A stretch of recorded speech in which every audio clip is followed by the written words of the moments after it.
Why are Cam Whitmore and his Houston Rockets being slept on? Have they built a team that can contend for a 2024 playoff spot? We'll tell you why this group of talented young stars are poised for great things this year. Why did Cam slip in the draft? Whitmore.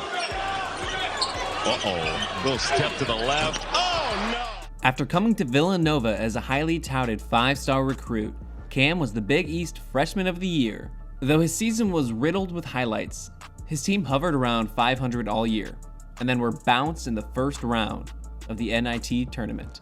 The Houston Rockets select Cam Whitmore from Villanova University. He declared for the NBA draft, the first true one-and-done player from Villanova in 26 years.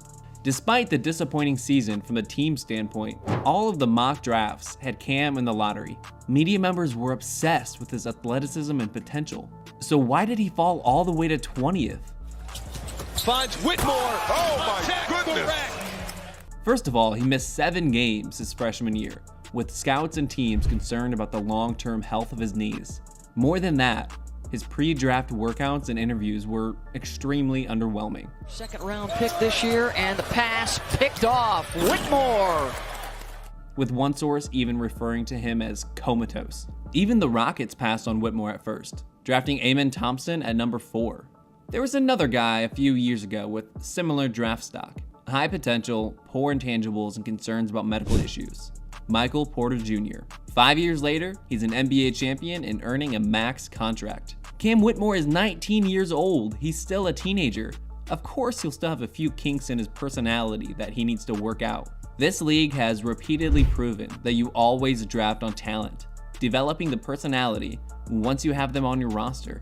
Do you think Cam fell too low in the draft, or were GMs right to be worried about his personality? Let us know in the comments. There were 19 players drafted in front of Whitmore in the draft, and after watching him in the Summer League this year, there were 19 teams kicking themselves for not picking him earlier. When the 2K24 Summer League kicked off in Las Vegas, much of the attention was placed on the high-profile prospects like Victor Wembanyama and Scoot Henderson. In the Rockets' first game, they matched up against Scoot and the Trailblazers. Everyone was focused on the point guard matchup, Scoot versus Amen Thompson.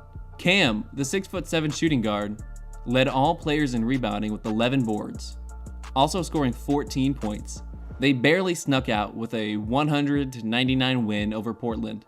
The Rockets sat Amen after that game, leaving Cam to co-star with sophomore Jabari Smith Jr. for the rest of the summer. After Jabari dropped 30 points and hit a game winner in the Rockets' debut, Cam quickly became the alpha. He scored 26 against the Warriors, including a Summer League record 8 steals. He dropped another 25 against the Jazz, before Houston's matchup with the Cleveland Cavaliers, who starred a draft steal of their own in Emoni Bates. Cam Whitmore was named the 2023 Summer League Most Valuable Player, the first Rocket to ever earn that award.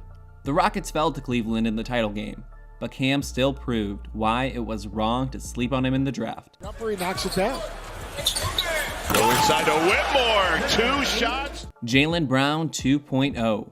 Cam's been compared to the guy who recently signed the richest contract in NBA history. All-NBA shooting guard Jalen Brown. Jalen stands at 6'6", 220 pounds. He can get to the basket with ease, while being able to hit contested jumpers and hang on defensively. Cam, on the other hand, boasts a massive 6'7", 230-pound frame as a shooting guard, immediately giving him the size advantage on most players who guard him. And unlike Jalen, Cam can actually dribble a basketball. When Cam wants to get to the basket, no one can stop him. He's like a freight train when he's going downhill, determined to force his way through traffic to get a contested bucket. He's cool fighting through contact. In fact, he actively seeks out contact, bumping defenders as he bulldozes through. With proper coaching on his side, he'll learn to effectively draw contact on shots and get to the line. But even if he doesn't get the call, he's one of the best pound-for-pound finishers we've seen as a prospect in a long time. And again, he's only 19! Cam's also devastating in transition, cutting across the court when a big man grabs the board, able to beat any defender to the basket. Off ball in the half court, he's a tremendous cutter and a capable three-point shooter, making him an absolute weapon as the second option on a good team, exactly like Jalen Brown. Cam Whitmore is a more athletic version of Jalen. He's stronger, faster, and overall more unstoppable when he gets hot. How do you think Jalen Brown's style compares with Cam Whitmore's? Let us know in the comments. Because even watching them side by side, they're cut from the same cloth. They have similar moves, similar flows to the game. But Cam's got one glaring flaw that he needs to work out if he's going to be truly great. Cam's shot selection needs to grow up fast. Cam Whitmore is way too trigger happy. Confidence is key in a league like this, but so is self-awareness. When Cam's going downhill, it's almost a guaranteed bucket. So why does he take all of these contested threes from the top of the key? Cam's shot selection is far from mature. Whether it's bad conditioning, an overhyped belief in his ability to channel his inner Steph Curry, or simply a complete lack of self-awareness, it's his fatal flaw right now. When his defender sees Cam rise up for a bad shot, they sigh a breath of relief. Fans watching the game when he does that scream, "That's what they want you to do, Cam." But again, we'll play the "he's 19" card. This is a phase every single hooper goes through, whether it's in the NBA or just a couple kids playing pickup. Of course, you hope that playing in college will increase shot-taking IQ, but for many players, it takes a year or even more in the NBA to figure that out. Cam is better when he's attacking the basket. The quicker he realizes that, the quicker he becomes a star. Lucky for him, he might be in the perfect situation to develop proper habits.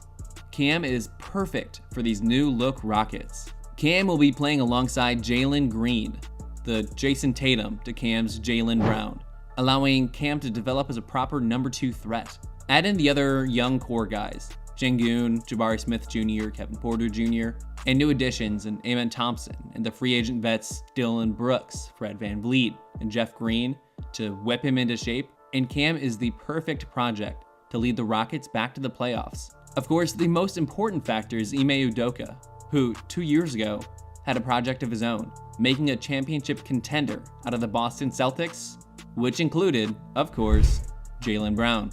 What's possible for this team? Houston hasn't made the playoffs since James Harden controversially forced his way out. They've been bottoming out, stocking up on draft picks the last 3 years. And for the most part, those picks have worked out.